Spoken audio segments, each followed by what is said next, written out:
iHeart, get ready. Fantasy football is here. Welcome to the Full-Time Fantasy Show. FulltimeFantasy.com is home to the Fantasy Football World Championships and the best players in the world. Real money winners giving their secrets to help you win. Now exclusively on iHeart. This is the Full-Time Fantasy Show with your host, the one, the only, Dr. Roto. Dr. Roto, get out the insurance cards, get out the copay. Office is open, my friends. All right, let's get to some news and notes, and let's figure it out, and then we'll talk a little strategy, a little waiver wire, all the things that we need to be successful in fantasy football. Firstly, Chris Herndon, back at practice. Good to see. The Jets desperately need anything after Sam Darnold seeing ghosts. Not good. But I do like the Jets this week, surprisingly enough. I think this is a make-or-break game for Darnold. I really do. If he has another bad week, it could go downhill quickly. If he has a good week, I think we're back on the horse and we're good. So let's watch. I think Herndon being available is a huge help. Huge. All right. James Conner going to play against Miami. That's a good thing. However, as we know, that game is going to be Monday night. So if you own him, I think you might want to get Benny Snell just in case. I assume Connor's going to play, but just assume he doesn't. We got to have a backup option, right?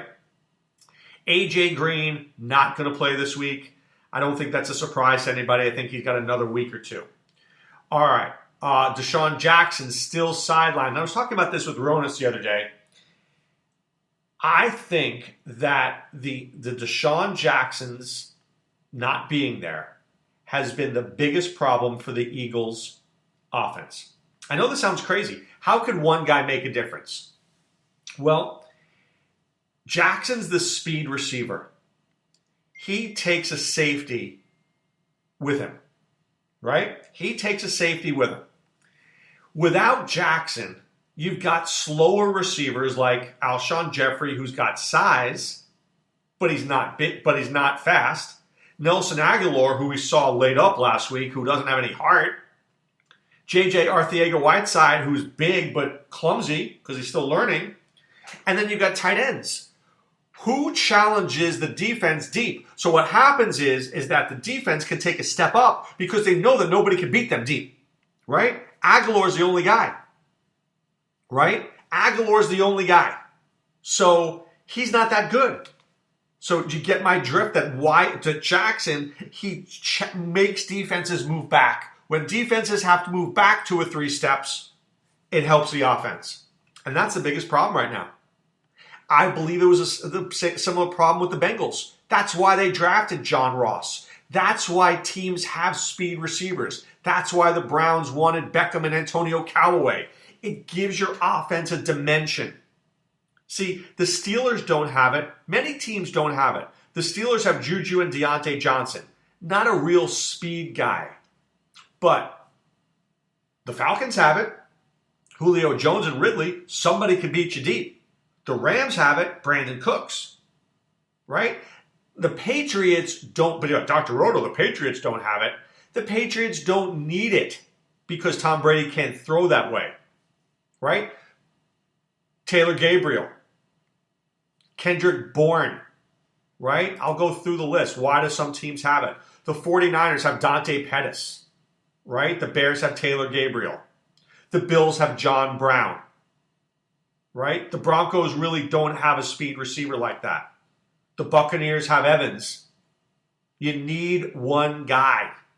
See, the Chargers don't have that one guy. The Chiefs do, Tyreek Hill. The Colts do, T.Y. Hilton. You need the one guy to pressure defenses. The Jaguars have it in DJ Chark. The Giants don't have it. Shepard's not that kind of guy, and neither is Golden Tate. It's a difference maker. The Lions do with Marvin Jones and Marvin Hall. The Packers certainly do. That's why Valdez-Scantling is so important. So do you get my drift? Right? Makes a big difference. Okay. The Lions, Kerryon Johnson is going to the IR. They're saying he could return. But if you're a fantasy owner, he's coming back in week 16. Are you going to hold him for the chance that he might come back in week 16 when you make the championship game? No, you're cutting him. That's what I did. I'm cutting him. Now, before you start spending all your money on Ty Johnson, I would refrain from doing that. I think you're going to regret that. It's not that I don't like Ty Johnson, and it's not that I don't like J.D. McKissic. I just have the feeling they're going to add somebody else. Maybe it's Jay Ajayi. Maybe it's Melvin Gordon, as Scott Atkins thinks. Who knows who it's going to be? But if they add somebody, that takes touches away from Ty Johnson. And if you're paying full price for Ty Johnson, you're overpaying. Even if Ty Johnson is the man, how many touches do you think he can handle? Not a big dude, right? And Ty Johnson, and let me look for you guys because I think it's important. He's 5'10", 200 pounds. Even when he was at Maryland, he didn't have that many touches. So this is a guy who's never had that many touches. Do you all of a sudden think he's going to get 25 now? I don't think so. So be judicious with what you pay. Make a bid. Be aggressive, but don't be stupid. Right? It's only week 8. We got 9, 10, 11, 12, 13. We got a few more weeks. You may be saying to yourself, but he may be the last guy. Well, what if he's not? What if you spent all the money thinking he was the last guy? What if you spent all your money on Wayne Gallman? How would you be feeling right now? Nauseous? I think so. So, bid on Ty Johnson. Don't overbid. Okay. The Cardinals sign Alfred Morris. We figured they were going to do something. DJ Foster is not 100%. David Johnson is not 100%. So they got Chase Edmonds. They need a guy. Right? They need a guy. Alfred Morris is a guy. He's a jag to me. He's just a guy. He's not anybody that I'm really worried about. I didn't wake up this morning and say to myself, oh, Alfred Morris, I worry about him. Here's my biggest problem with Alfred Morris. I think it was a really bad choice by the Cardinals for one reason. He can't catch the football. Do you know how many receptions he had last year? 8. The year before, 7. The year before that, 3. This is not a guy who catches the ball well out of the backfield. So here's the deal. Assuming David Johnson's out, I think Morris is depth and maybe a short yardage guy. Maybe they don't think that Chase Edmonds is big enough to score touchdowns close. Possibly. I think he's just fine. I know he's 5'9", 210, but he's built solidly. But assuming they don't feel that way, Morris is a bruiser who can go on in 4th and 1 and get a yard. Morris is a guy who can get a 1-yard touchdown from the goal line. That's what you bring him in for. Otherwise, you're playing Johnson and Chase Edmonds because they're better fits for the offense. They are. They're just better fits for the offense. So don't go crazy on Alfred Morris. If you're in a standard league, maybe. Outside of that, no. So there's a report the Browns want to get Nate Solder from the Giants. Well, they want to get Trent Williams, but the Redskins idiotically don't want to move him. And now the Giants, do they want to move him? They signed him for a buttload of money. Was it like $60 million or something like that with a whole lot of money guaranteed? But it just shows you how desperate the Browns are because they need somebody to pass protect for Baker Mayfield. So they might be willing to give the Giants, I don't know, maybe a 2nd-round pick.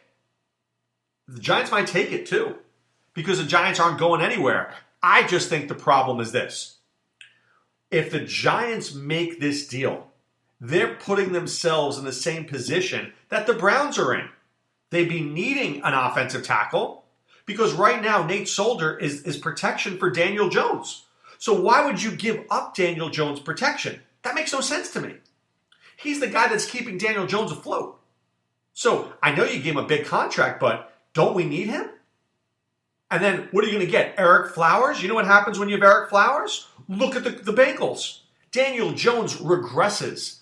The way to keep Daniel Jones learning is by keeping him upright. The more you keep him upright, the better he's going to progress. So I really hope the Giants don't do this unless they get blown away. Giants get a 1st-round pick, I'll buy into it. Anything less than that, I won't like it at all. Okay, so I mentioned to you yesterday that I wanted to talk about the schedule, okay? There's a couple of things I want to mention with the schedule. Now is the time to prepare for the playoffs. Okay? The early bird catches the worm. Why did the Patriots get Sanu? Because they knew that it's going to cost more. You want to be the first. You want to be the first guy. By the way, great deal for the 49ers getting Emmanuel Sanders. They need a number one guy. And Sanders is a great route runner. He's fantastic. It's the perfect fit for that team. It is. It's the perfect fit for that team. Love it. Good move.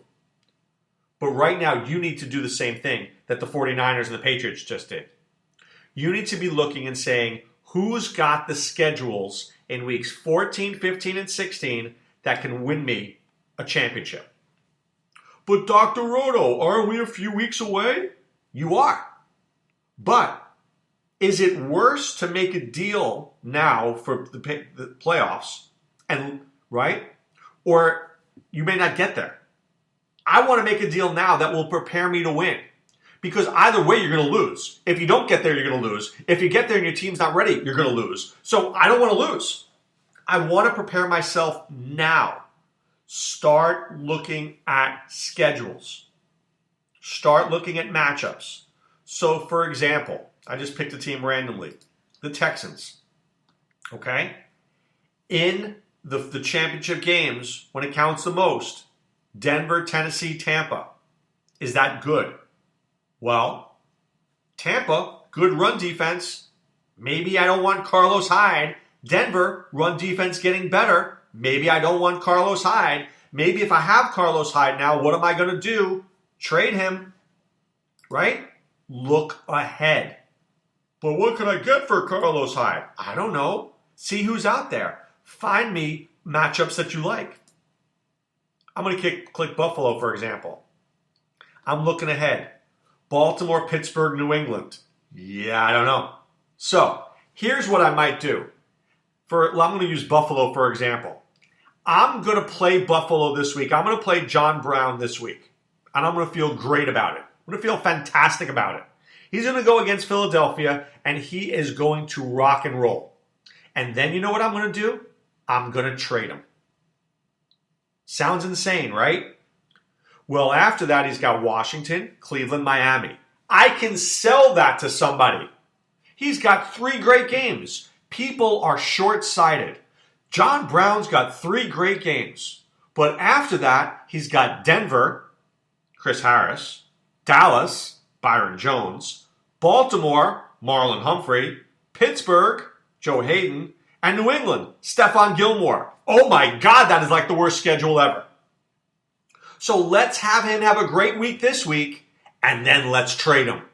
Right? Let's trade him after his big week. See, I would be moving John Brown right now.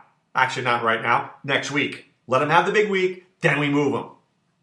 You see what I did there? You need to study the schedule. We now know what teams are and what they aren't. We're 7 weeks in, right? We know what teams are. Patriots, good defense. Marlon Humphrey, amazing cover guy. Dallas, good defense. Denver, good defense. Right? So if I own John Brown right now, I would be nervous. I would. I want you guys thinking in those terms. Take a look at your guys and trade them. I think Brown's value is going to be through the roof. And then you say, he's got Miami again. He's got Washington. Somebody will be like, oh, definitely. And they'll give you too much for him. They'll overpay you. Now, a smart owner, like me, would look at it and go, I don't want any part of that. I don't want the last 5 weeks. But I would only say that if I was like, 7-0, 6-1. If I was 3-3, or 3-4, and I was desperate, I'd take them because I'd want to win the next few weeks. So think about that. Who are you trading him to? Trade him to the guy who's desperate for him now, who needs him now. That guy's going to overpay. That's how we make the moves, right? I want a guy to give me more than he should. When that guy does that, that's how we become successful. John Brown, oh yeah, I'll give you this, oh yeah. And you're like, sold. That guy's being myopic. You're not. You have a plan. So please, I'm giving you the rules. I'm giving you the strategies. This is how you win fantasy football leagues. I'm telling you this. John Brown, great now, bad later. You want to win now or you want to win a championship? I want to win a championship. So please, I beg you, trust me. All right, time now to put away the insurance card, put away the copay. The office is closed, my friends. Good luck in waiver wires if you're doing it tonight. This is Dr. Roto saying be well and take care. Thanks for listening to Full Time Fantasy. There's never been a better time to join and go full time. Visit fulltimefantasy.com. Use the promo ROTO50 for 50% off your first 2 months. And don't forget, fantasy players, please thumbs up the podcast on the iHeart app. See you next time.